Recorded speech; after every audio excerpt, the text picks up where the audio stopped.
¿Qué tal? Buenas tardes. Buenas tardes.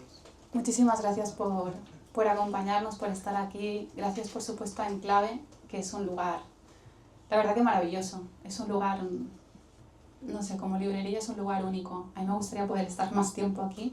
Y gracias también, no solamente por el espacio, sino por el trabajo amoroso que hacen sus libreros, que eso hay que agradecerlo enormemente.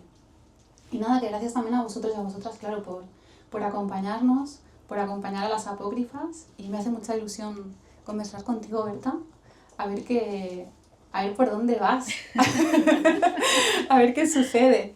Sí, tengo muchísimas ganas. Gracias por haber aceptado también de una manera tan, bueno, tan rápida y con tanta generosidad.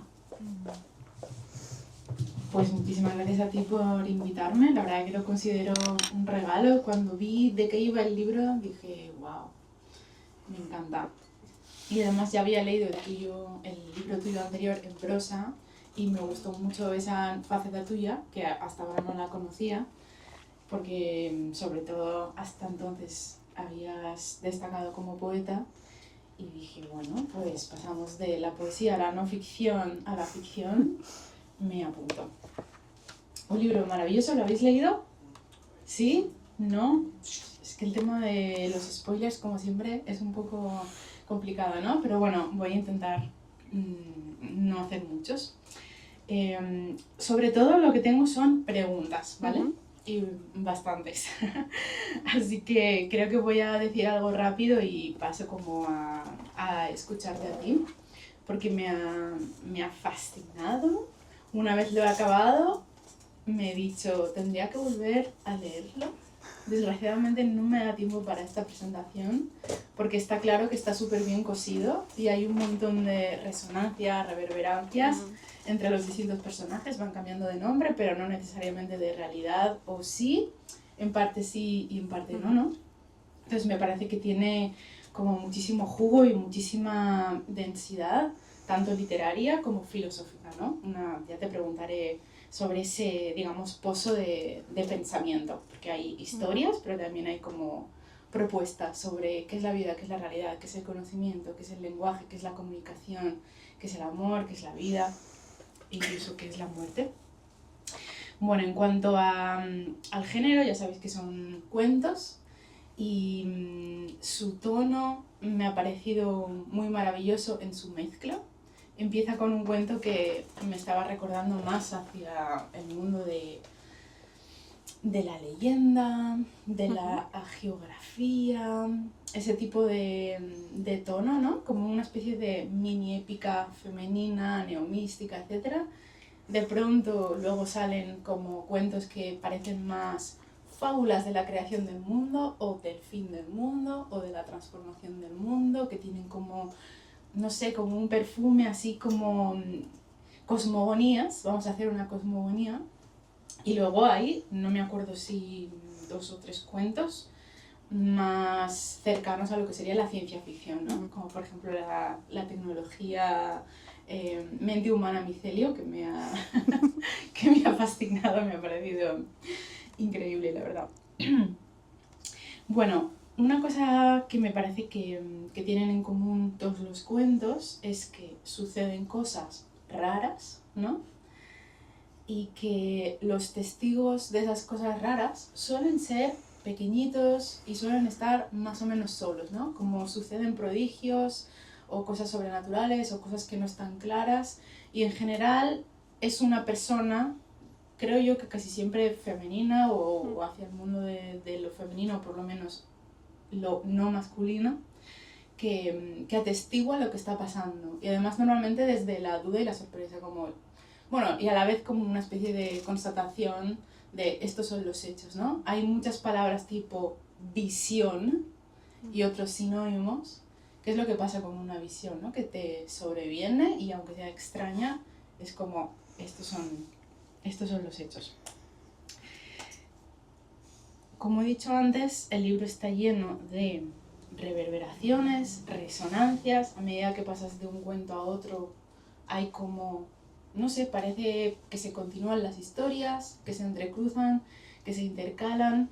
Eso a nivel narrativo, pero a nivel, vamos a decir, de personajes y de hechos, pasa algo muy fascinante que son los paralelismos. Estaba pensando que es como una cuestión de grado o un continuum. En un lado estaría el paralelismo, la reverberación, la afinidad entre, por ejemplo, una niña y un perro, entre una gemela y otra, y vas avanzando y está el extremo de ese continuum que quizás uno podría pensar que es la metamorfosis, pero no solo.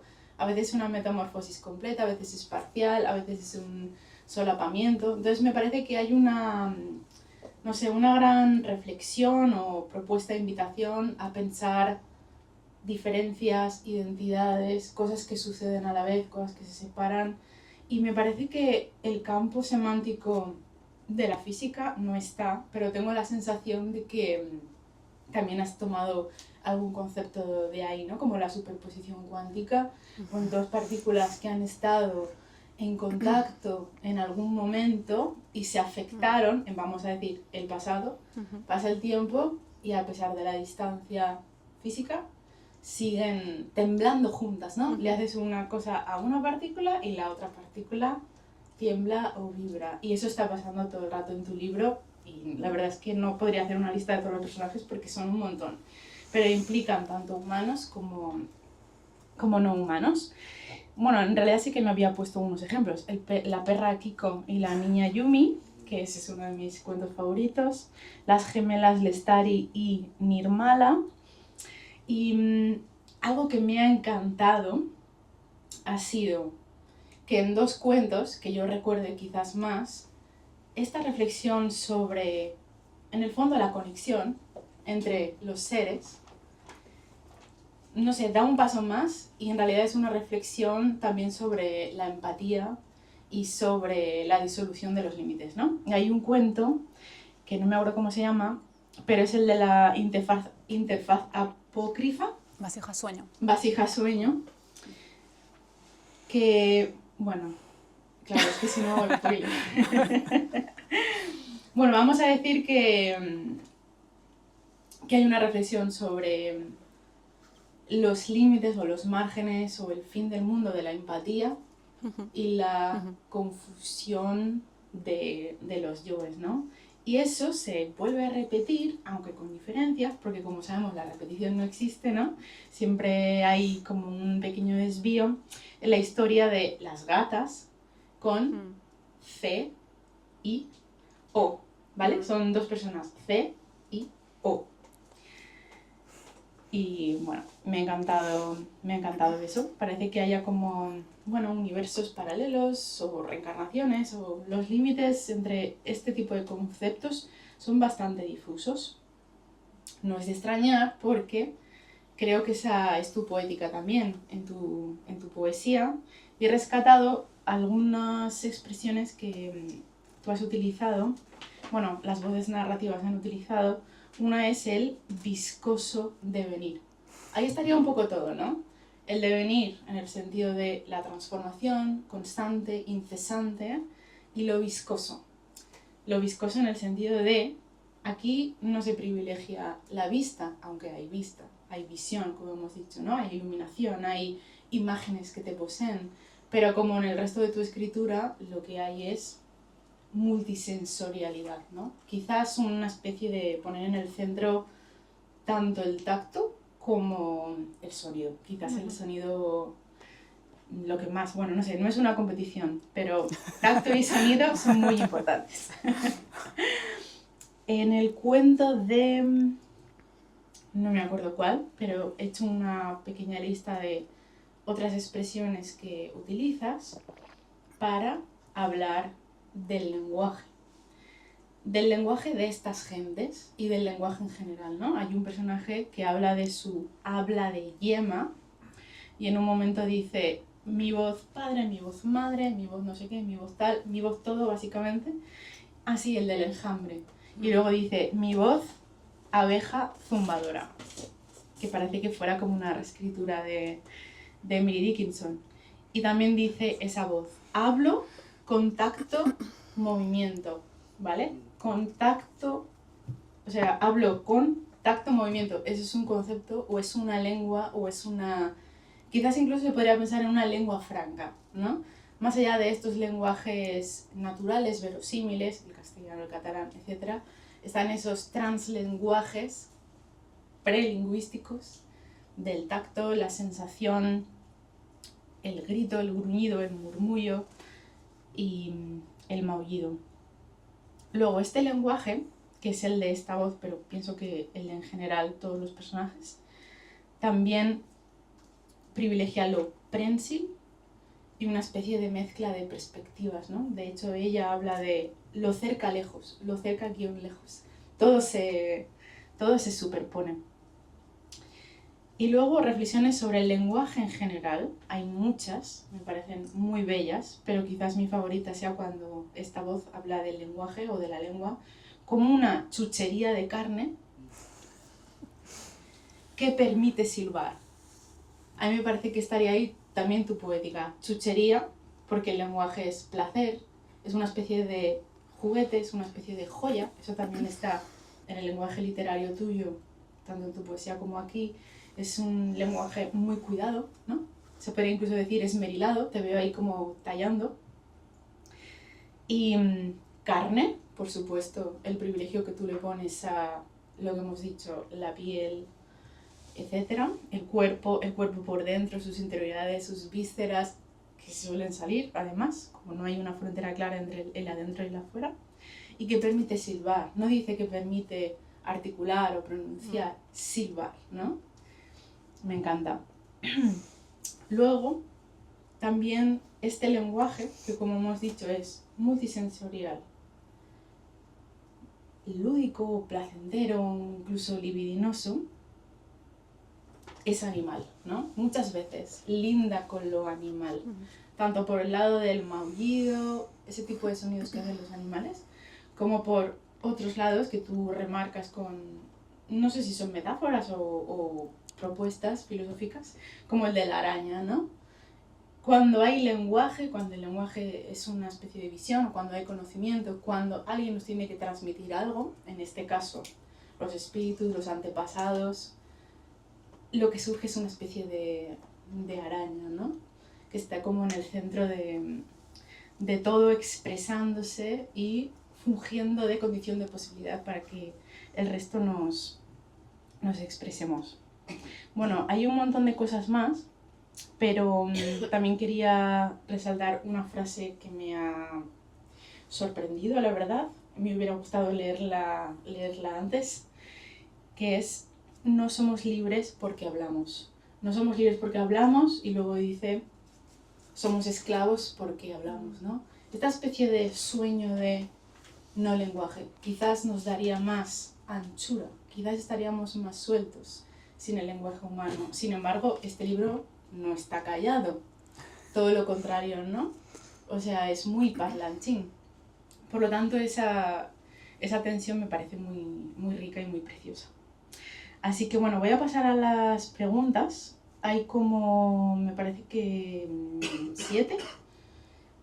Y la primera,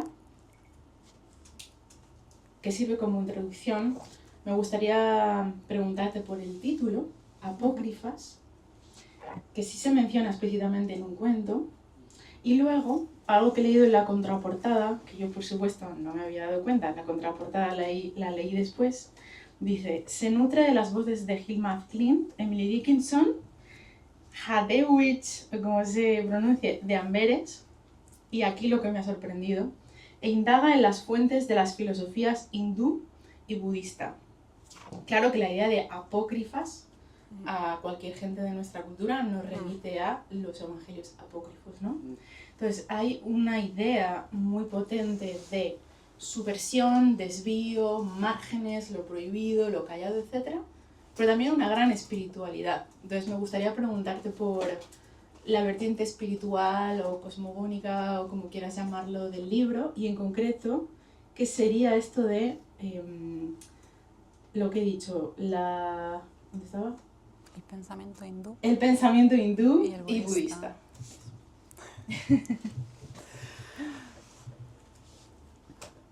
Wow, gracias, Berta, porque ha sido Ha sido increíble. O sea, has dicho muchísimas cosas que...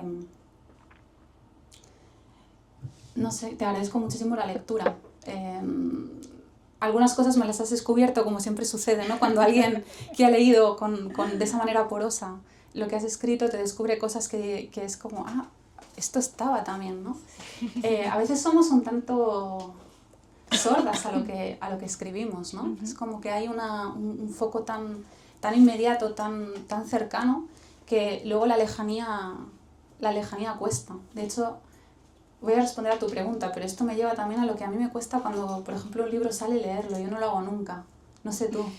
Yo cuando la última corrección se hace, en este caso, ¿no? Cuando la última corrección yo dije, yo esto no lo voy a volver a leer en mi vida. Y no lo pienso volver a leer en mi vida. No lo he hecho con ningún libro, no los vuelvo a leer nunca más en formato libro. Porque no sé lo que me voy a encontrar. Así que prefiero no encontrarme nada. Bueno, hablabas del título, que evidentemente nos lleva a los textos que quedaron excluidos del Nuevo y del Viejo Testamento. Efectivamente, la palabra, a mí desde hace un tiempo, quizá más del que hasta yo soy consciente, me interesa mucho acudir a la etimología de las palabras, no tanto por ir a una verdad, porque a saber, a mí me encanta cuando se encuentra en el diccionario etimológico y dice, viene de la raíz indoeuropea, y yo pienso, ¿pero qué es eso, no? O sea, es como una especie de invento por ponerle un nombre a algo que no tenemos ni idea, ¿no? Entonces le ponemos esa clasificación y ya parece que estamos enunciando realidad. Pero sí que me parece, antes hablabas de las chucherías del lenguaje, sí que me parece una rica chuchería acudir a las etimologías porque permiten, de hecho, ir a un seguro falso origen, o al menos muy perturbado, porque vete a saber lo que pasaba, ¿no? Tantos siglos antes con esa palabra y con todas sus transformaciones, pero sí precisamente como una herramienta para llevar esa palabra a un lugar donde nos interesa que esté en la actualidad, ¿no? Como ir hacia atrás, pero en realidad para llevar eso hacia otro lugar, desplazarlo hacia donde queremos, dando un significado y por tanto creando una realidad que sea habitable. Entonces, la palabra apócrifas viene de, bueno, es una palabra griega, ¿no? Tiene parece ser dos raíces, apó, que significa lejano, y kriptein, que significa oculto. De hecho, por ejemplo, la palabra cripta viene de ahí, ¿no? También. De modo que algo apócrifo, literalmente, etimológicamente, sería aquello que, por remoto, eso está oculto, ¿no? Por lejano, porque está en otro lugar, no se puede ver. Digamos, ha desaparecido. Que desaparecido no es que no esté, es que no lo puedes tú ver, ¿no? O sea, no es visible. Bueno, es cierto también, como tú decías, que esa palabra se empezó a aplicar a los textos que quedaron fuera del corpus bíblico. Además, esa palabra me parece muy bonita, ¿no? Quedan fuera del cuerpo, como si fuesen una especie de órganos que van por ahí, ¿no? Como dando vueltas errantes alrededor del cuerpo central. Muy pronto, debido a esa exclusión, la palabra empezó a significar algo así como algo falso, algo simulado, una copia, que es un poco es el significado quizá que nosotros, si nos dicen, yo qué sé, el Quijote apócrifo, ¿no? Pues nos vamos como ahí, ¿no? Nos vamos a esa idea de algo que no es auténtico. Bueno, a mí de todas maneras me interesaba, como te digo, ir al origen de la palabra y luego también ver cómo el hecho de que sea apócrifas, que es un adjetivo, ¿no? Está de alguna manera dando porque no es las apócrifas, que ahí ya lo estaríamos sustantivando, pero entonces hay como un sustantivo o un nombre que no está, que está hueco, está pero no se ve. ¿Qué es lo que es aquí apócrifa? Yo qué sé, las protagonistas, las escrituras, los propios relatos, las lectoras que se acercan al libro a leer desde qué lugar. Bueno, eso me interesaba porque que no haya un sustantivo, que no haya la palabra que normalmente sirve para fijar verdad o fijar realidad o fijar esencia, ¿no? Los sustantivos son como aquello que conceden una esencia aparentemente inmutable a algo. Esto es una mesa y para siempre lo será en el momento en el que yo digo mesa. Que eso no esté, que esa fijación de la esencia no esté, creo que es un modo también de señalar desde la mengua, desde el vacío, desde lo que está pero no se ve, bueno, pues que todo se está transformando y que nada tiene una permanencia estable, ni siquiera que puedas tú capturar con manos ni con palabras. Eso también a mí me lleva a una idea o a una palabra que para mí es muy, muy querida y que en otras cosas, ¿no? Bueno, ya hace tiempo como que me acompaña, que es la idea de monstruo.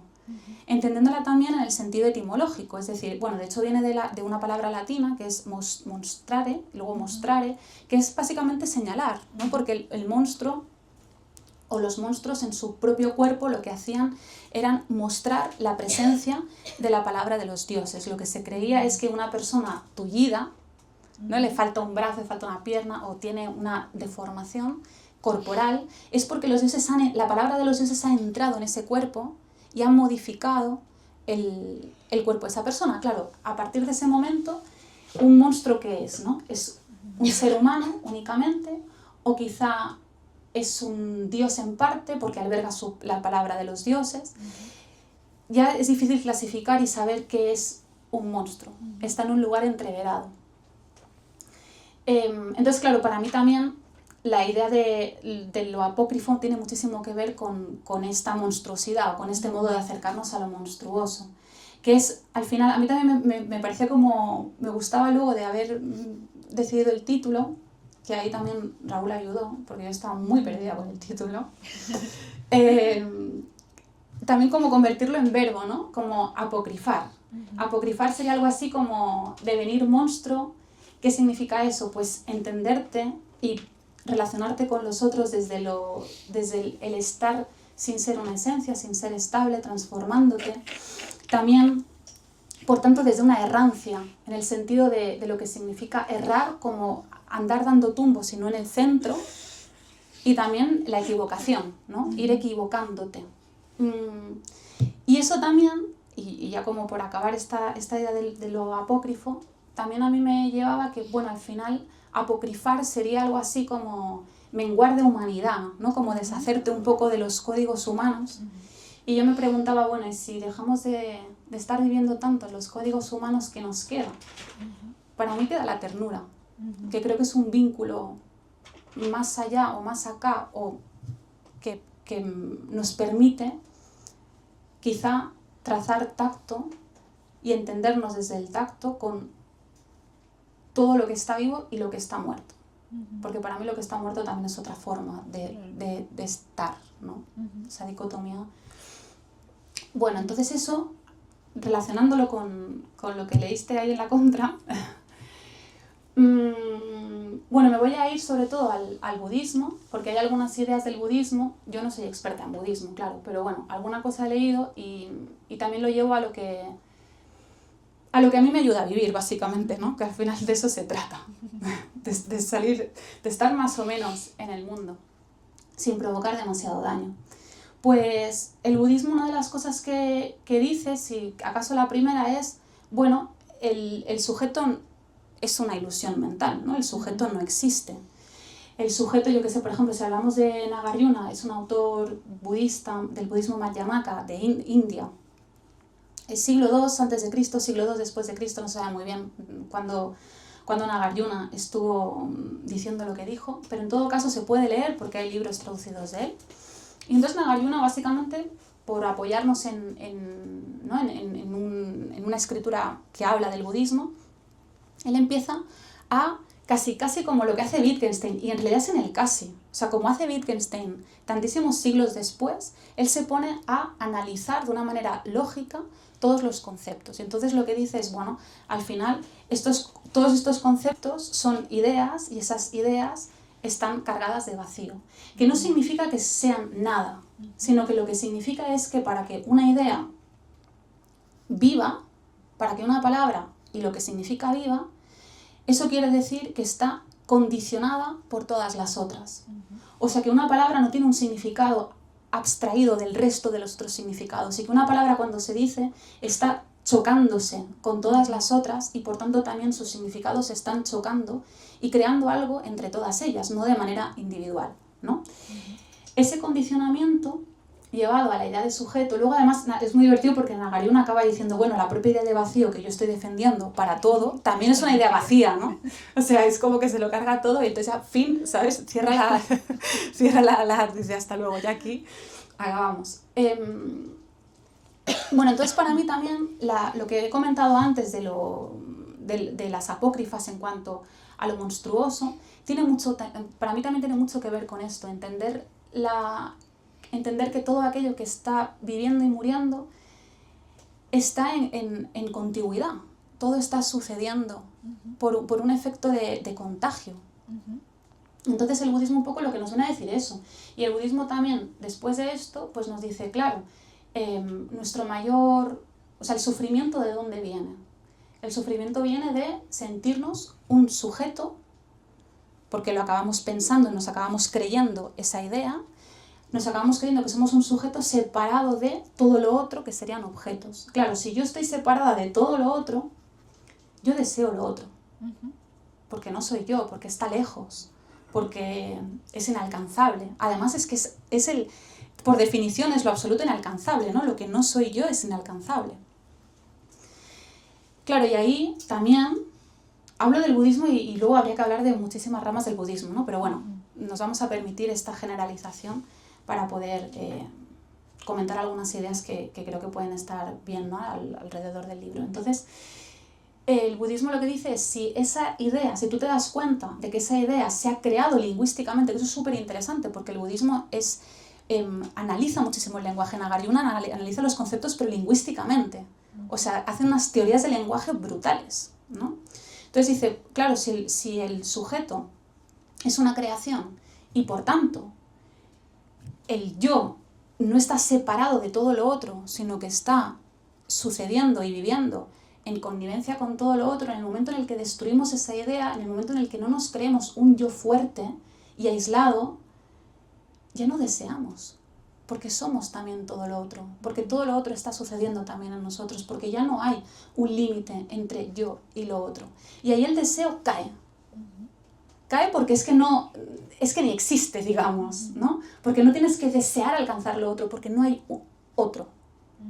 Hay cosas viviendo, conviviendo. Esa idea, por ejemplo, también, y ya te digo esto y ya paro. Esa idea, por ejemplo, está en el budismo.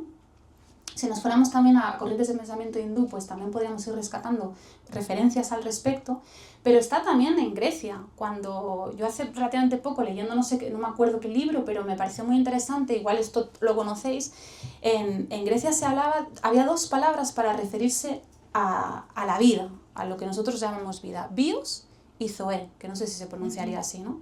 Bios, que es la palabra que a nosotros nos ha llegado, pues biología, yo qué sé, todo esto, o servía para referirse a las manifestaciones individuales de vida.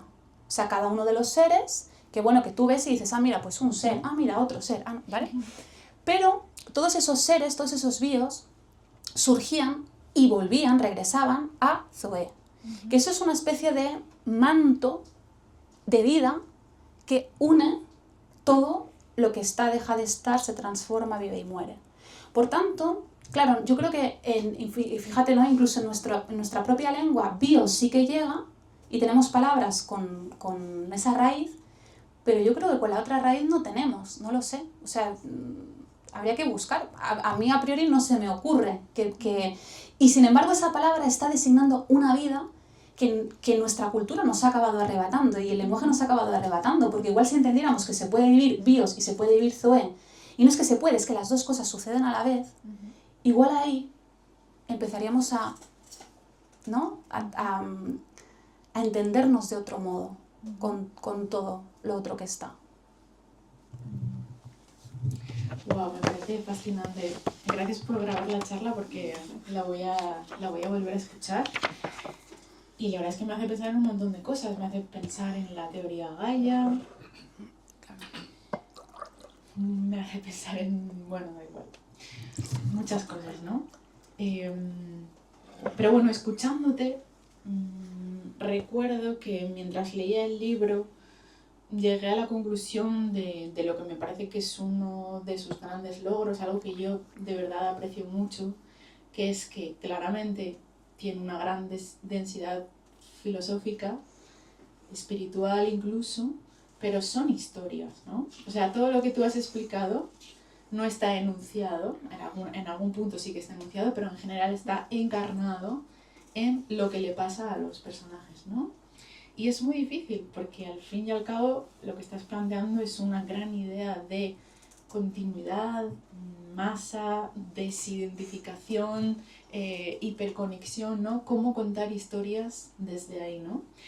Y bueno, otra cosa que también aprecié mucho, que ya está en tu poesía, pero de nuevo aquí yo creo que me ha gustado más porque lo veo más claro, es la idea de una manera súper inteligente y sutil deshacer las dicotomías, ¿no? Creo que el libro está plagado de pares, hay muchas hermanas, hay muchos pares, pero de pronto aparece un tercero, que puede ser un animal o lo que sea, un árbol, lo que sea, y desbarata esa dicotomía.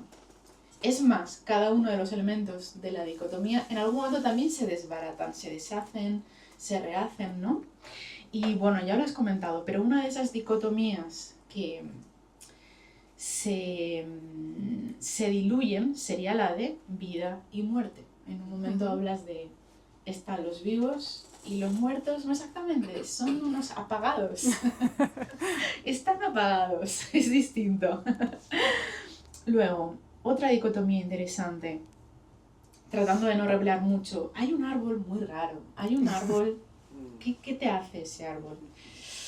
En un momento parece como que te hace el amor, no sé, te hace el amor, pero y te condena, le pasa cosas malas a la gente que entra en el mundo del árbol, también le pasa cosas buenas. Yo creo que son buenas. Quizás en una primera fase son buenas. A mí me encantaría entrar en ese árbol. Sí, está todo como... pero igual da un poco de miedo, no sé. Sí, en un punto el árbol era un poco aterrorizante. Sí.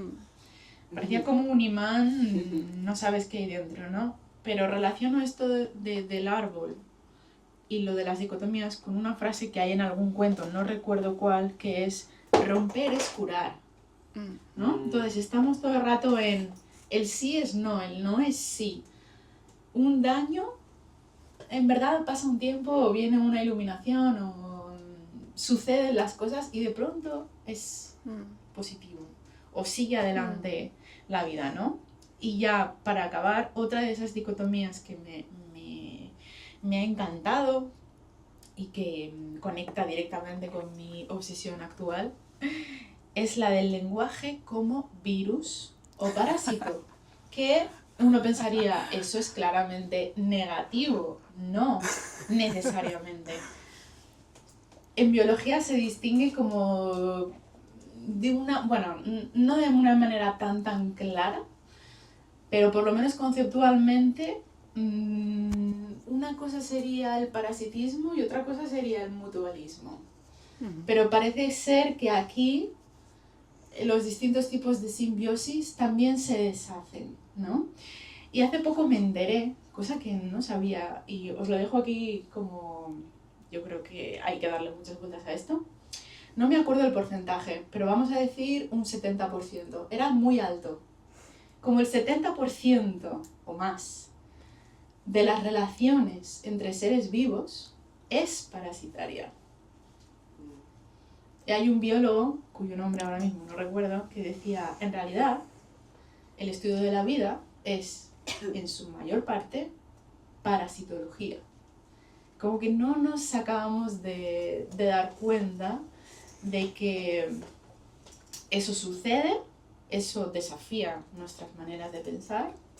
Y una pregunta interesante en relación con tu libro sería, ¿por qué se sostiene esto en el tiempo? Se supone que el parasitismo es malo. Alguien gana, alguien pierde. Tendría que haberse acabado eso ya, ¿no? Por la fuerza de la evolución, pero no es así.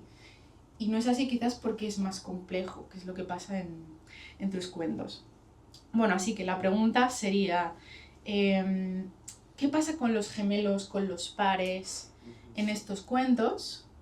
Y voy a meter otro tema en la pregunta por si lo quieres comentar a la vez. Aunque no tenga tanto que ver. De las mutilaciones ya has hablado. Hay 2 cuentos en los que aparecen pintoras, muy interesantes esas pintoras. Y luego 2 grandes imágenes que no acabo de entender, y lo cual me gusta, ¿no? A ver qué nos puedes explicar de esto. Las agujas y el anzuelo. De nuevo,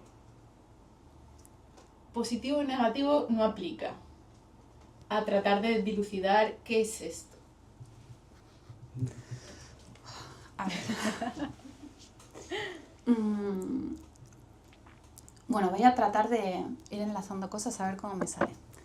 Bueno, hablabas de las falsas dicotomías o de las dicotomías que no funcionan como tal, ¿no?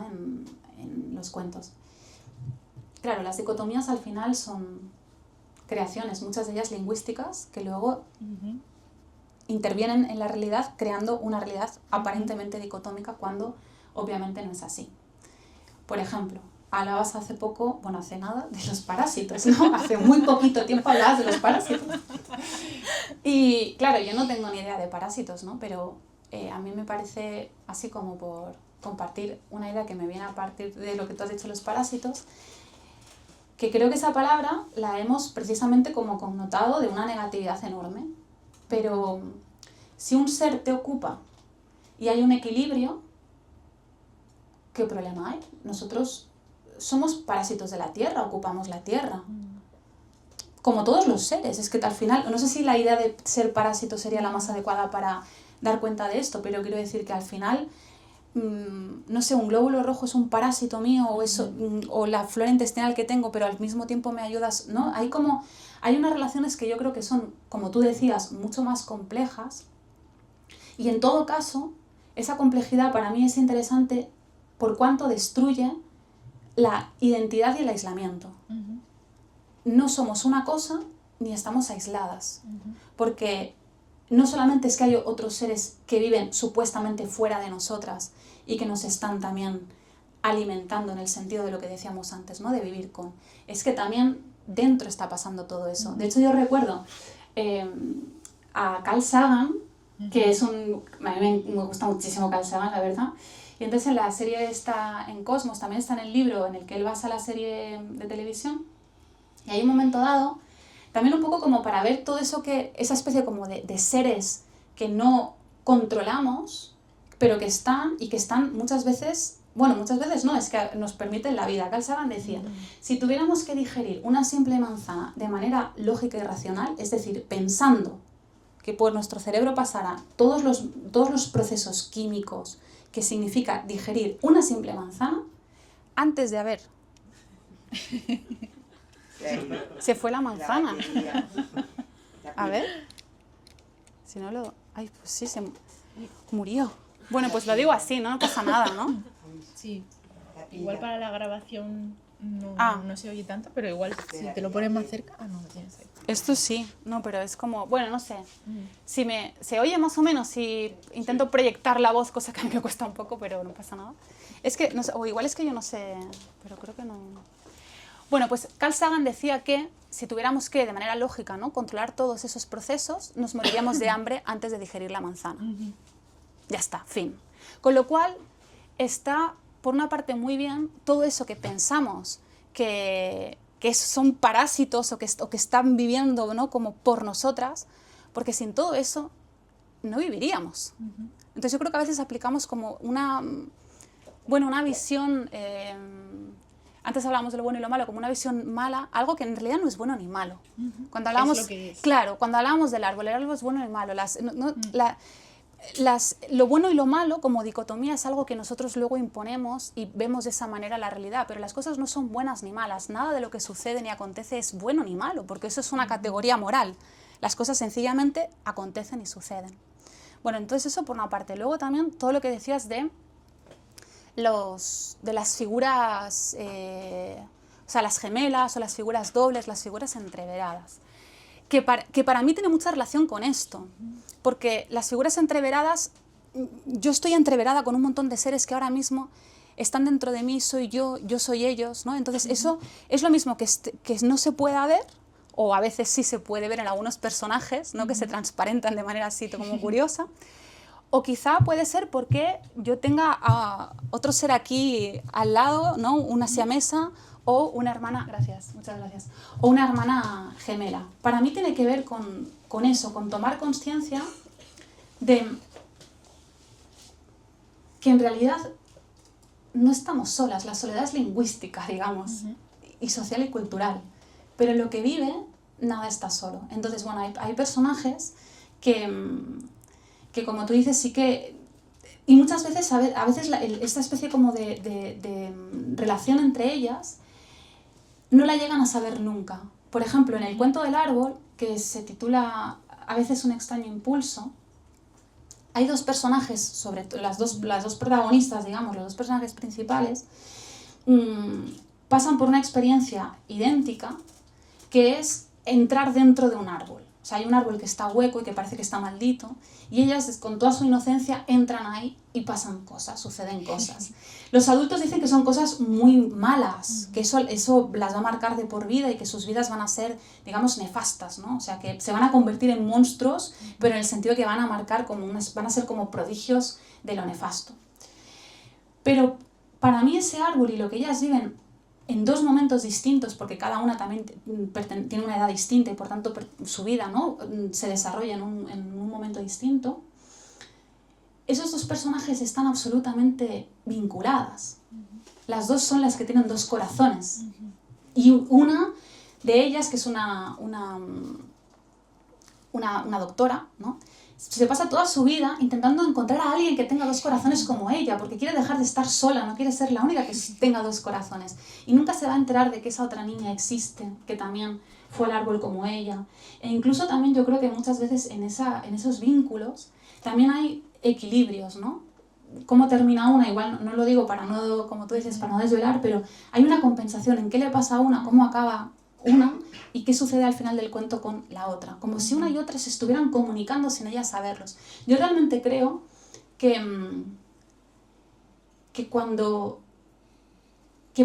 los hilos que nos unen son muy evidentes. A veces lo llamamos casualidad, ¿no? O sea, de pronto dices, ¿qué casualidad?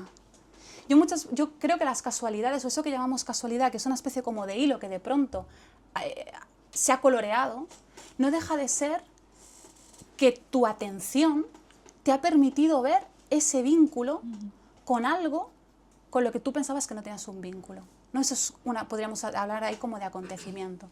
Entonces, para mí la idea del doble, la idea de la siamesa, la idea de las hermanas, que efectivamente está como por casi todos los cuentos, tiene que ver también con todo esto que te contaba, con una vida que nunca es solitaria y con la posibilidad incluso de poder percibir algo que igual tampoco está a la vista, como el apócrifo, ¿no? Igual eso no lo podemos ver, pero igual lo podemos presentir de otra manera.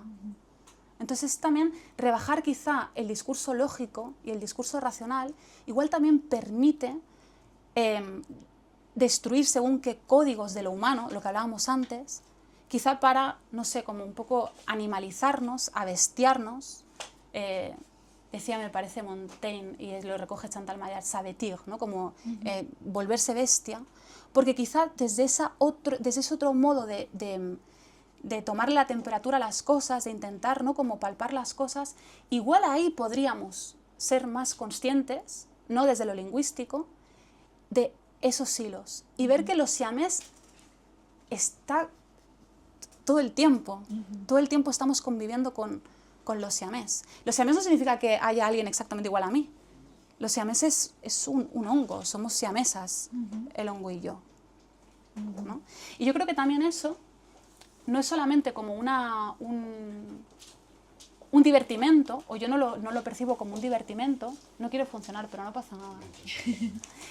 No lo percibo como un divertimento, sino que yo lo percibo como un gesto claramente político, porque si no empezamos, y esto hay muchas autoras, sobre todo mujeres, ¿no?, yo creo que están como hablando de esto, si no empezamos a entendernos los seres humanos desde ahí, es decir, no empezamos a rebajar nuestra humanidad, no empezamos a vivir desde un lugar en el que no nos consideremos los más inteligentes y el centro de la vida, si eso no, si no vivimos desde ahí, la vida que tenemos, bueno, es la que tenemos. Entonces yo creo que eso también es interesante porque en literatura está sucediendo, pero también está sucediendo en ciencia.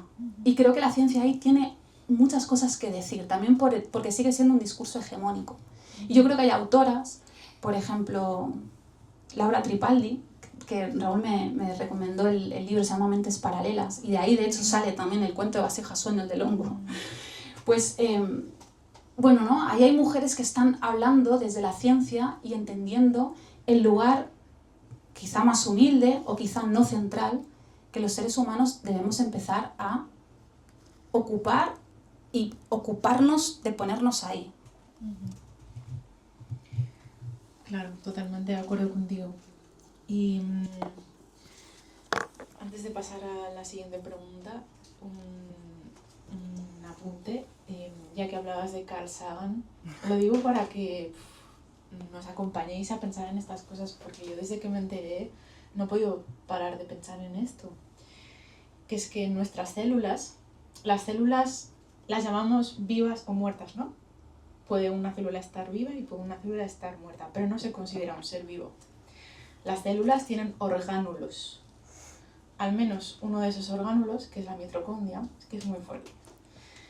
Al menos uno de esos orgánulos, que es la mitocondria, es el vestigio de un ser vivo comiéndose a otro ser vivo. O sea, la célula nace, o sea, empieza a nacer, mejor dicho, porque es un proceso, cuando una bacteria, que es un ser vivo, se come a otra bacteria. ¿No te parece increíble? O sea, está claro que esto se sabe como desde los años 70, ¿no? Desde que, bueno, a finales de los 60, que lo propuso Lynn Margulis, que era la mujer de Carl Sagan y luego se divorciaron. Y ella y su hijo han trabajado un montón sobre lo que llamaron la simbiogénesis. A mí me huele la cabeza y todavía no me he recuperado, la verdad. Bueno, siguiente pregunta. Y yo pienso que ya vamos acabando para dar paso al público, ¿no? Sí, porque quedan 10 minutos. Bueno, pues para acabar, una pregunta sobre la humanidad. Que yo recuerde, pero seguramente hay más, hay al menos 2 cuentos que sí mencionan o forma parte de la propia trama la idea de la humanidad se va a acabar. Hay que salvarla. O no.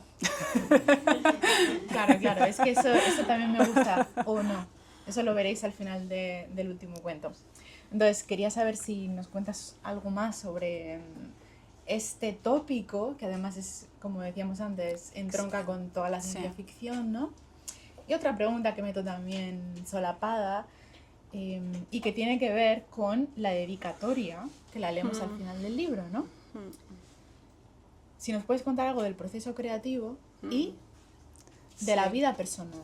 Porque está claro, a mí me parece que está claro que hay una reverberación de animales, criaturas, que no son solamente literarias. Y la dedicatoria un poco viene a apuntalar esa intuición, ¿no? A lo que tú has dicho, la ternura, no es una abstracción, parece que está cuajada en vivencias concretas. Ningún animal es una abstracción, yo creo, en estos cuentos. Todos los animales, además, todos los animales están basados en animales que yo he conocido. Todos ellos. O sea, todos los que están, lo que pasa es que igual los he conocido en otros contextos. Pero hasta, por ejemplo, aparece una tortuga también en una especie de cementerio. Esa tortuga existe. Espero que esté viva todavía, pero existe. Y así todos ellos. El vencejo de A veces un extraño impulso es un vencejo que existió. Y Fabiana existe, la niña. Sí, mira, voy a contar esta anécdota muy brevemente porque fue una de las cosas como más bonitas y terribles, esa dicotomía así como que son las dos cosas a la vez. Pues yo estaba en una ciudad en Portugal y de pronto me encuentro un vencejo en el suelo, así como en un césped, y yo pensé, a ver, los vencejos están siempre volando, esto no, algo pasa. Total, cojo al vencejo, me empiezo a informar sobre esto y está en un festival de poesía, claro, tú imagínate, yo con el vencejo, diciéndole a todo el mundo del festival de poesía, este vencejo, nadie me hacía caso porque todo el mundo estaba con la poesía y yo pensaba, no, o sea, no, la poesía no es importante ahora, la poesía es este vencejo que se está muriendo. Bueno, yo lo puse en una cajita, me informé a ver qué podía darle, qué no podía darle. Bueno, yo estaba desesperada porque no... Bueno, el vencejo se moría. Y entonces recordé, porque estaba con una amiga, y de hecho fue mi amiga que me recordó, me dijo, ¿te acuerdas que en tal sitio vimos a unas niñas que estaban intentando concienciar a la ciudadanía que pasaba por ahí, era un fin de semana, de la importancia de adoptar perros? Y yo dije, cierto, voy a ir a ese lugar, que al menos hay una cierta predisposición, porque yo quería que los del festival llamaran para que se trajeran, para que se llevaran el vencejo para salvarlo, pero nadie llamó a ningún sitio, bueno, da igual. Total, me fui allí y entonces una niña, Fabiana, yo voy ahí con el vencejo y le digo, claro, yo hablando más en castellano, ella en portugués, pero bueno, como te entiendes, pues ya está. Le digo, mira, me encontré este vencejo, le cuento toda la historia. Y me dice, no te preocupes, yo me lo quedo porque mi madrastra, atención a la palabra, porque mi madrastra cuida pájaros y seguro que se lo quiere quedar. Digo, vale, toma, Fabiana. Nos intercambiamos el teléfono. Entonces Fabiana me iba haciendo cada día me escribía para decirme cómo estaba el vencejo. Hasta que un día, es verdad que es muy difícil salvar a los pájaros, hasta que un día me escribe un mensaje, que es uno de los mensajes más bonitos que yo he recibido en mi vida, de esa niña que vive en Portugal y a la que nunca jamás volveré a ver, diciéndome que el vencejo había muerto, pero que lo habían cuidado todo lo que habían podido y que además ese vencejo siempre viviría en nuestros dos corazones. Wow.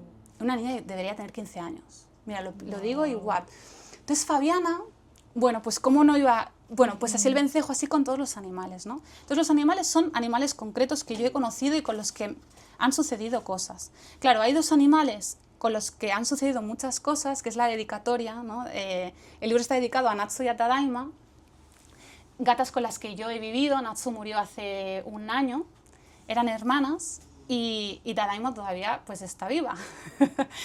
Claro, hay elementos que son muy concretos también de la escritura. Yo creo que las personas que vivís con animales, pues además de todo lo que los animales nos enseñan en la línea de lo que hemos dicho antes, que para mí tampoco es solamente conceptual, ¿no? O sea, esa mengua o sea, ese dejar de ser humana o acercarme a algo donde lo humano un poco se vaya alejando, para mí han sido los animales con los que yo he vivido quienes me han enseñado eso, especialmente estas dos gatas porque son con las que he tenido un vínculo muy, muy, muy fuerte.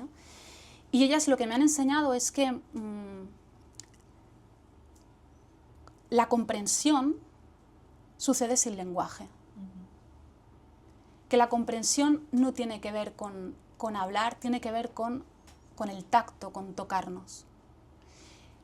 La comprensión incluso en el dolor, ¿no? O sea, el dolor, acompañar el dolor, yo creo que lo solemos intentar acompañar con lenguaje, pero el dolor, como yo pienso que se puede acompañar de una manera más cercana, es sin hablar, tocando y estando, acompañando al que se duele, al que está sufriendo ese dolor, incluso la muerte, y eso me lo enseñó Natsu. Cuando Natsu murió, yo le voy a estar siempre muy agradecida, infinitamente agradecida a esa gata, porque me ha permitido aprender a acompañar a alguien en el proceso de muerte. Eso fue sin palabras también, ¿no? Y yo quiero, una de las cosas que yo quiero es intentar acompañar a los humanos que mueran antes que yo, intentar acompañarlos así, como la pude acompañar a ella, porque ella me lo puso muy fácil, ¿no? Ella puso una situación como muy... de mucho dolor, y de mucho dolor físico, pero también todo sucedía desde el tacto, desde otro lugar. Luego, por ejemplo, los animales cuando mueren, pues tampoco nos dejan palabras. Y eso es muy bonito, los recuerdos no son lingüísticos. Tú no puedes decir, ay sí, cuando mi gata me dijo, ¿no? En las personas siempre cuando fallecen, bueno, al menos a mí, yo siempre me acuerdo de lo que me dijo esta persona, ¿no? Pueden ser reproches o gestos bonitos, pero siempre pasa todo por el lenguaje. También podemos tener, obviamente, recuerdos del cuerpo y recuerdos físicos. Pero un animal, ¿qué te deja? Te deja un recuerdo táctil, ¿no? Como un recuerdo de estar, simplemente estar. Entonces, bueno, y además de eso, yo escribí todos estos cuentos con Natsu y Tadaima detrás del portátil. O sea, que eso es otra cosa que seguro que os pasa, ¿no? O sea, estás el portátil y entonces aparece una patita por aquí, ¿sabes? Y además las dos se peleaban por ponerse, ¿sabes? Medio ahí chafadas. Entonces iban apareciendo caritas, patitas, tecleaban y deshacían todo lo hecho, ¿no? Entonces, creo que hay un lingüista que igual os suena, que se llama Morozov, si no me equivoco, que él estudió la codificación de la lengua maya. Entonces este tipo, bueno, claro, era un poco pues ver qué estructuras gramaticales había ahí, cómo era eso, ¿no? Él estaba investigando todo esto. Y estaba muy perdido, parece ser, porque no encontraba la clave, ¿no? Cómo esa lengua se articulaba, cómo la lengua maya se formaba. Y entonces él cuenta que un buen día estaba viendo jugar a su gata, una gata tricolor, por cierto, como Natsu Tadaima, una gata tricolor, y entonces estaba viendo cómo la gata, mediante el juego, enseñaba a sus gatitos a cazar. No sé qué observó ahí, pero el caso es que eso le ayudó a descifrar la codificación de la lengua maya y la articulación sintáctica y gramatical de esa lengua. Y él, cuando publicó el libro, quiso poner a su gata como coautora. Y no le dejaron. Pero cuidado, porque puede parecer, yo entiendo, ¿no?, que nos lleve como como algo muy tierno, pero yo no creo que sea solamente una cuestión de un guiño hermoso hacia la gata. Yo de verdad creo que ese lingüista era muy consciente de que sin esa gata y lo que esa gata le enseñó, no hubiera descifrado nunca la codificación de la lengua maya. Porque los animales, si queremos escucharlos, si queremos tocarlos, si queremos irnos desde esta posición de yo soy el humano que sabe, habla y razona y tiene un conocimiento y una capacidad de reflexión y de entender el mundo que un animal no va a tener, si nos deshacemos de todas esas pamplinas, ¿no?, podremos escuchar lo que los otros animales, que nosotros también somos animales, lo que los otros animales nos pueden enseñar. Y yo creo que no solamente es una cuestión de humildad, es que es una cuestión, yo diría, de justicia. No sabemos tanto, de hecho sabemos muy poco. Los animales saben muchísimas cosas, los árboles saben muchísimas cosas. Lo que pasa es que no sabemos comprender a veces lo que nos pueden llegar a decir, pero que no lo sepamos comprender, precisamente lo que nos está señalando es nuestra absoluta ignorancia y la incapacidad que tenemos para comprender eso. Entonces, bueno, Natsu y Tadaima están ahí, están en el último cuento también, ¿no?, las dos gatas. De hecho, el nombre de Natsu aparece como una de las dos gatas, que el cuento se titula Las gatas. Una de las gatas tiene nombre, la otra no tiene nombre, aunque es Tadaima, para mí. Y bueno, y hay un poco también, cuando tú decías, esto lo voy a enlazar, ¿no?, ese es uno de los cuentos en los que se plantea si salvar o no la humanidad. ¿No? Hay, yo creo que, dos cuentos, ¿no?, en los que se plantea eso. Bueno, este es uno de ellos. Entonces, una de las protagonistas tiene que... Bueno, ahí voy a desvelar. Ya, igual no lo digo, ¿no? Bueno, tiene que entrar en un estado como curioso con la gata, ¿vale? Algo tiene que pasar con la gata, como gatificarse, digamos, ya está. Y la gata humanizarse, que eso es lo que a esa mujer o lo que sea, porque también es un ser pues un tanto monstruoso, eso es lo que esa mujer decide que no. Decide que esa gata no puede humanizarse. Y que, pues la humanidad, pues, mira, la ternura hacia una gata y la ternura hacia ese amor y esa mirada sin pliegues, porque la gata la mira siempre sin pliegues. La gata está muriendo por culpa de ella, pero la gata no le acusa de nada. No la mira con ningún juicio ni con ningún prejuicio. Entonces, bueno, lo que pasa es que la humanidad no va a desaparecer, claro, eso ya lo sabemos.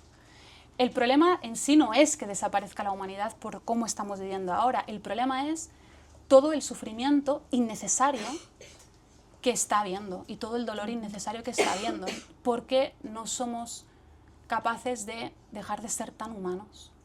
Entonces es un poco mi apuesta también, y cuando esos mundos se acaban o cuando hay como personajes que tienen que decidir si quieren o no mantener la humanidad, no tiene que ver en sí con la humanidad, sino con esta humanidad. Yo pienso que estamos viviendo una época, el pensamiento hindú considera que el tiempo es cíclico y que hay momentos de creación y momentos de destrucción. Por ejemplo, en los momentos de destrucción, pues ahí está la diosa Kali, que se come a todos los seres, se come los mundos para que otro mundo pueda surgir, ¿no? No es una diosa mala, es una diosa que lo que hace es eliminar un mundo para que otro crezca. Y yo pienso que, bueno, estamos viviendo un ciclo de destrucción. Lo que pasa, la destrucción no es mala. Las cosas deben de desaparecer para que otras surjan. No es malo que algo se destruya, ni bueno, sucede.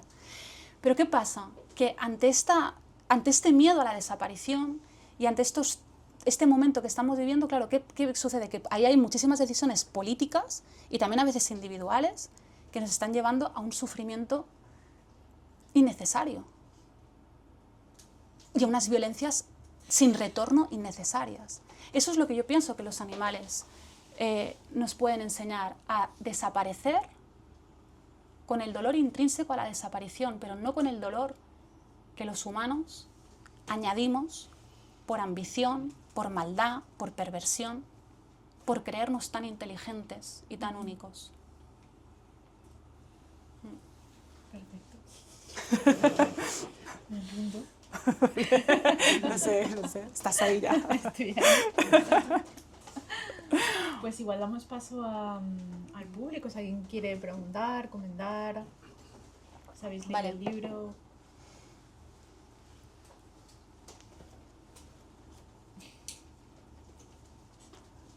Nos han dado como 5 minutos. Vale. ¿Había levantado alguien la mano? ¿No? No. Ha sido una alucinación óptica. Ha sido una visión.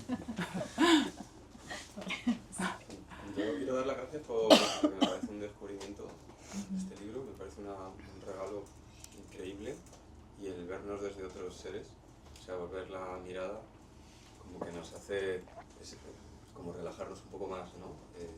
Ese pensamiento, no sé si budista o a lo mejor integrando otras religiones, pero de que somos todos uno y que estamos hechos de todos los que estamos aquí y que nos ayudamos y todo eso.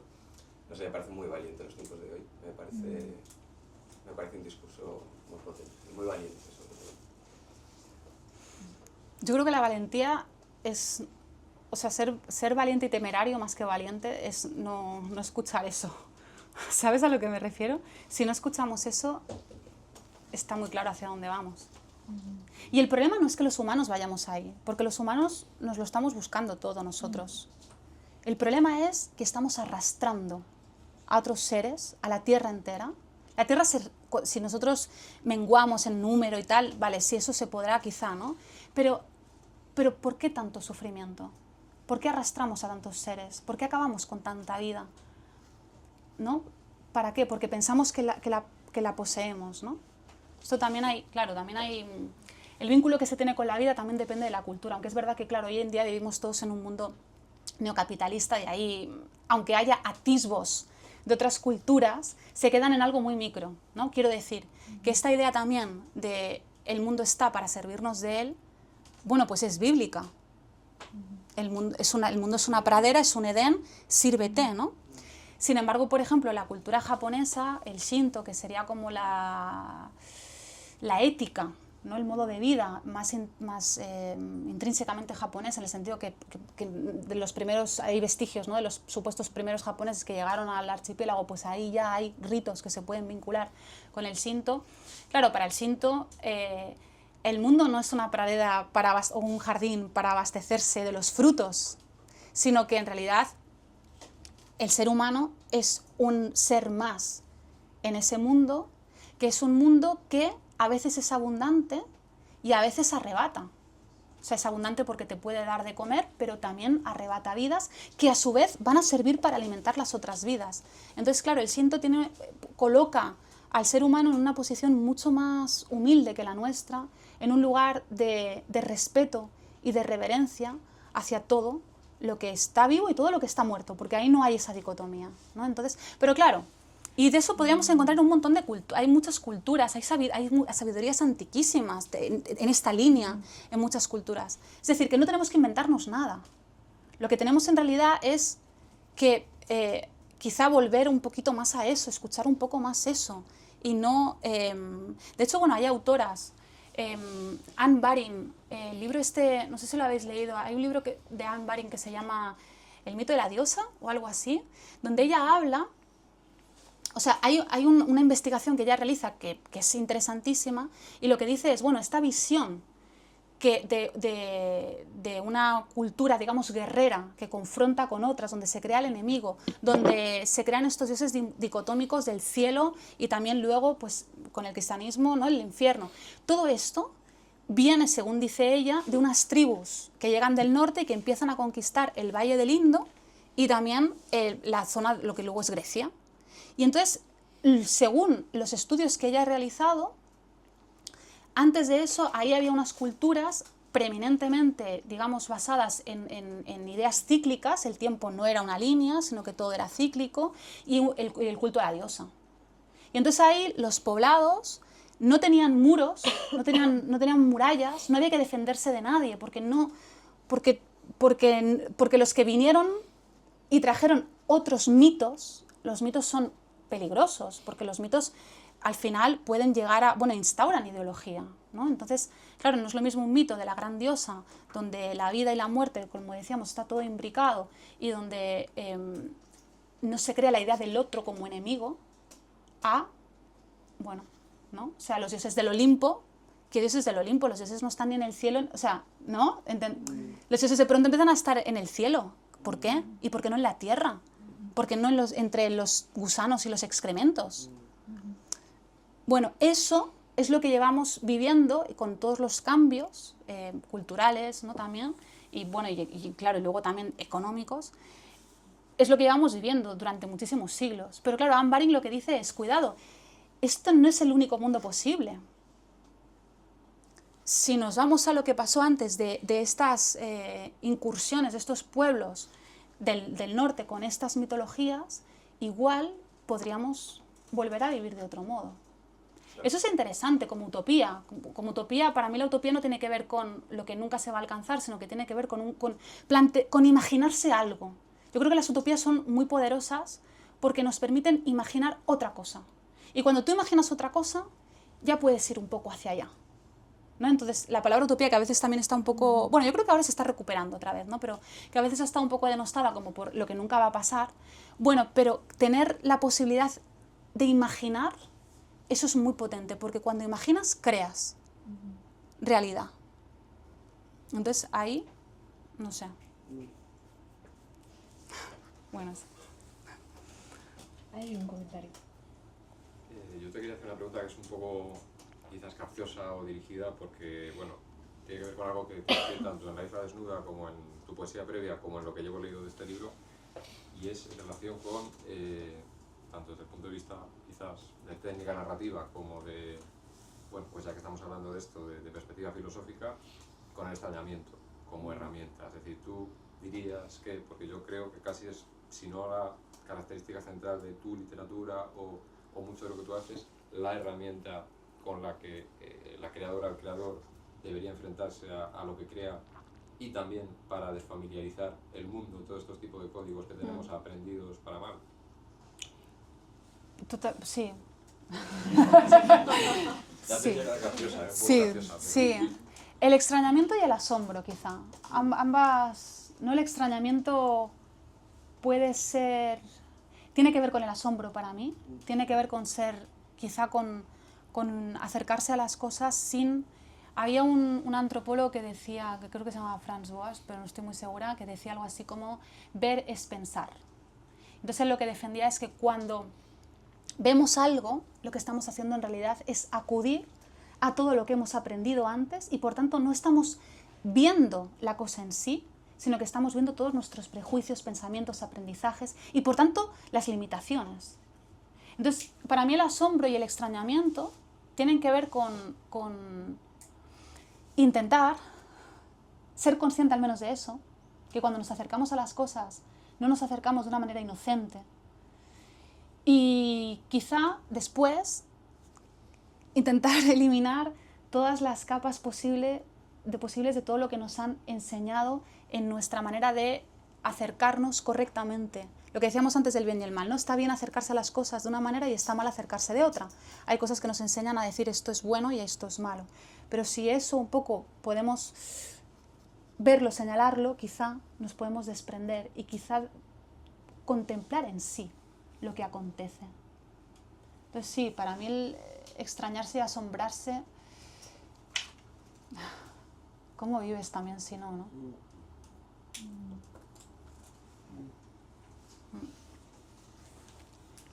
Yo quería agradecer a las dos por esta charla tan inspiradora y tan bonito de ver a dos mujeres jóvenes tan sabias y que me inspiran tanto lo que habéis estado compartiendo realmente, porque me habla de algo que tengo dentro y que vosotros lo explicáis muy bien, ¿no? Y me ayuda a comprenderme mejor, ¿no? En lo que me inquieta, en lo que me interesa, descubrir y asombrarme, ¿no? Y también extrañarme, porque si no me extraño es como que no tengo esa capacidad, ¿no? del asombro. Claro. Cuando te oigo hablar del animal, que es un tema que para mí es muy mío, creo que recuperar la animalidad, el noble animal que somos, realmente es la única esperanza, si hubiera, para la humanidad, ¿no? Recuperar el animal en su nobleza, en su ternura, ¿no? En su falta de racionalidad, ¿no? Y me parece tan bonito, ¿no? Como lo estabais explicando, y tan inspirador, ¿no? Esto de cuando tú hablas de tu relación con los animales, ¿no? Con los animales que están en casa, que a mí también me pasa con las perritas, que tengo lo mismo, he tenido la misma experiencia, que me ha asombrado muchísimo. Cuando tú has hablado de tus dos gatitas, yo tenía dos perritas hermanas toda la vida juntas y una murió el año pasado y la otra es la que está en casa. Y es verdad que es toda una experiencia convivir con el animal, y esto que estabas diciendo me llega mucho, de que la comprensión es una comprensión del tacto, y es también, creo yo, una comprensión de una presencia que no dice con la palabra, porque yo creo que la palabra, y yo amo muchísimo la palabra, estoy rodeada toda mi vida de palabras, pero sí siento que la palabra es una trampa y que la palabra nos lleva a mundos, a una manera de relacionarnos menos, nos quita esa espontaneidad, esa inocencia, ¿no? Del animal que somos, de lo más verdadero de nosotros. Y bueno, todo esto para daros las gracias. También te admiro mucho a ti, te he leído, y un gusto conocerte y escucharte. Y esta sintonía de las dos, ¿no? Como os habéis estado encendiendo, era muy bonito. Pero la pregunta que como soy una devota de tu Isla Desnuda, y ahora llego a tu Apócrifas, que también me está llegando. Estoy en el proceso, no puedo hablar mucho de ella. Estoy en el proceso de Apócrifas, digamos, es un proceso Apócrifas. Mira, me Qué buena frase. Es un proceso. Pero es maravilloso, Mi libro es es un maravilloso. proceso, Lo que pasa es wow. que hay que ir, ¿no? Hay que ir ahí, hay que poder ir ahí y estar. Yo sí quería aprovechar este momento para preguntarte, como creadora, ¿no? ¿Cómo es tu proceso de entrar en ese mundo tan absolutamente personal y maravilloso que nos abres con la Isla Desnuda, que es como ese diario tan especial en el que cabe todo lo que cabe, ¿no? Que es mucho más que un diario, porque entramos en todo ese universo misterioso de Japón y esa tu mirada, ¿no? De esa cultura para nosotros tan misteriosa y de la que tanto, al menos a mí, quiero aprender de ello, ¿no? Y en todos tus mundos que están ahí. Pero ¿cómo es tu viaje como autora de ir de ahí a aquí? Porque me lo estoy preguntando todo el tiempo cuando estoy leyendo Apócrifas. ¿Cómo es el viaje de Lola. Ya sé que eres una dotada, es clarísimo, porque si no, no puedes hacer esto, eres un ser dotado para esto, pero el viaje es que me interesa saber, ¿no? Incluso cotillear, ¿no? Me interesa Pues el mira, cotilleo, ¿no? De cómo llegas a... pues antes de responderte a eso voy a decir una cosa muy breve también sobre lo que has dicho de ese ir hacia el animal, que también yo creo que, bueno, nos hemos entendido, ¿no? Pero en ningún caso tampoco es considerar al animal solamente desde esos elementos un tanto a veces simplificadores y pueriles, o que infantilizan al animal como el ser inocente. Bueno, el animal es obviamente pues el que está en una vida en la que hay que matar, Claro. en la que desgarrar carne para sobrevivir, ¿vale? Eso es también ser... Entonces, también eso... La fiereza. Claro, y eso es importante, ¿no? Porque yo no estoy hablando del animal en el sentido de acariciar a la gata y qué bonita es, sino entender ese modo de estar en la vida, pero sin pliegues, como decía antes. O sea, un cuello se desgarra para comerlo y de la misma manera se acurruca con otro ser para buscar calor, ¿no? Los animales, además, hacen cosas muy bellas. Yo con los animales que me he encontrado en el bosque, hay algo que siempre me ha fascinado y que ahí digo, claro, es que soy tan humana. Cuando te encuentras un animal en el bosque, no sé si os ha pasado, que te encuentras, a veces hay un susto, porque claro, puede pasar algo, ¿vale? Y entonces, claro, entonces, bueno, tú al final consigues irte, a mí esto me ha pasado a veces en Japón, ¿no? Es como, vale, no va a pasar nada, y cuando ya ves que te estás yendo y el animal se va, yo siempre vuelvo la mirada, porque hay algo como de ese encuentro, como que casi, los animales nunca vuelven la mirada. Nunca, jamás. Entonces, bueno, eso también en parte es como casi para los humanos hay algo como un poco doloroso en ese no volver la mirada, ¿no? Con lo que nos ha pasado, con lo que nos había podido pasar y no me vuelves a mirar. Claro que no. Es el instante. En el instante nos pudimos comer. No nos comimos, ya está. No volveremos, ¿no? a esto. Entonces, bueno, ese animal fiero, ese animal que debe matar y que bebe sangre para alimentarse, ¿no? De ese es del que debemos hablar. Luego, la otra pregunta. Yo creo que Raúl te respondería mejor que yo, porque Raúl, que es mi editor, es el editor de La Caja Books, es una persona que sabe escuchar los textos con un oído que yo no sé cómo lo haces. No sé, o sea, hay algo ahí muy... Bueno, no sé, es un trabajo espectacular, desde una cercanía y una vibración con el texto enorme. Y entonces él me dijo una cosa, atención a todo esto, estos cuentos en su mayoría están escritos antes de La Isla Desnuda. Pero él no lo sabía, creo, cuando yo se lo di el libro, ¿no? Y entonces él me dijo, creo que Las gatas, el último cuento, y La Isla Desnuda, bueno, como que ahí hay algo hermanado, hay algo como que está palpitando en una misma sintonía. Porque creo recordar que también me dijo algo así como, con la misma pasión que puedes hablar de Japón, solo hay otra cosa de la que puedes hablar de la misma manera, que es de tus gatas. Y bueno, creo que sí que a nivel, no sé si tanto matérico de lenguaje y de conformación de los cuentos y todo lo que tú hablabas también de la heterogeneidad que hay incluso de los registros, ¿no? De los cuentos, porque es verdad que cuando de pronto piensas que igual la cosa va a ir más como por relato mítico, pero luego aparece la ciencia ficción. Pero sí que creo que, salvo esas diferencias, yo pienso que hay muchos elementos en una sintonía muy similar. ¿A qué me refiero sobre todo? Pues hemos estado hablando largamente de cómo entendernos en el mundo y cómo entendernos desde un lugar de contigüidad. Yo creo que a mí Japón es eso lo que de alguna manera me ha enseñado y ha evidenciado. Y quizá era algo que también estaba un poco en semilla en mí, que fue apareciendo en estos cuentos y que luego cuando volví a ellos y reescribí algunas cosas, escribí nuevos, como que también, ¿no? Fue como que eso también se desarrolló más. Pero, no sé, me cuesta un poco responder a esta pregunta. Para mí no ha sido... No sé, el origen también de estos cuentos es, igual eso te puede servir, es que yo me propuse escribir cuentos, ¿vale? Entonces yo dije, bueno, porque también yo tenía la sensación de que los poemarios que había publicado hasta ese momento, porque yo de los poemarios, claro, pasé a esto, lo dejé más medio, un poco a medias, tal, pasé luego La isla desnuda y luego volví aquí. En algunos poemarios yo tenía la sensación de que había también una respiración muy narrativa y de que había historias también ahí contadas, igual de una manera como... Y de hecho yo muchas veces tenía la voluntad de escribir historias, pero luego aquello se me iba como para otro lado y entonces acababa en un poemario porque ya se me había ido para otro lado, ¿sabes?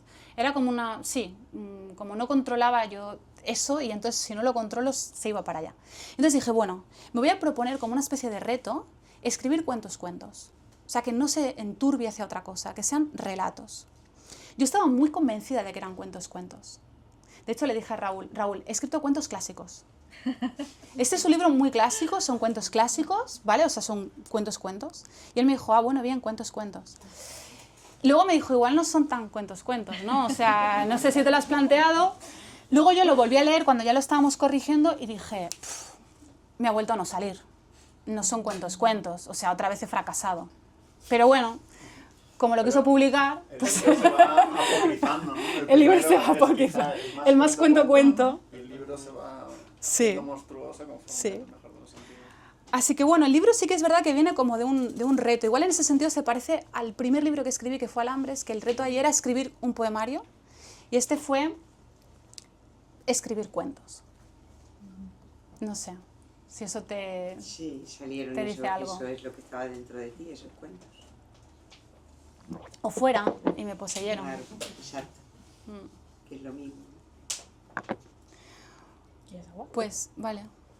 Bueno, pues, si os parece, ¿no? Lo dejamos aquí porque ya nos pasamos un poco de tiempo. Muchísimas gracias por estar, por acompañarnos, por apocrifarnos. Y nada, miau.